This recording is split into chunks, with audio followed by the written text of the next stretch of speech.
పూసిన మోదుగు పూల అందాలు, లేత మావి గుబుర్లో దాక్కుని రాగాలు తీసే కోకిలమ్మ శ్రావ్య సంగీతాలు, పచ్చని తోరణాలు కట్టుకొని మురిసిపోతున్న గుమ్మాలు, వాతావరణంలో మార్పులన్నీ హాయిగా జతగూడితే పండగ సందడి మొదలైనట్టే కదా.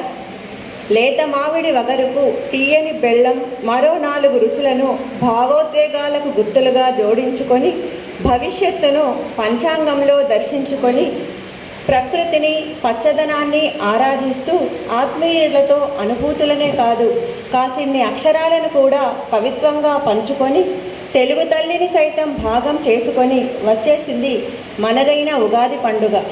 సకల శుభాలకు స్వాగతమిస్తూ పాత చేదు రుచులకు వీడ్కోలు పలికి మధురమైన ఆనందాలకు దారి చూపుదాం. చిరునవ్వులతో పచ్చని పండుగను ఆహ్వానిద్దాం. ధన్యవాదాలు.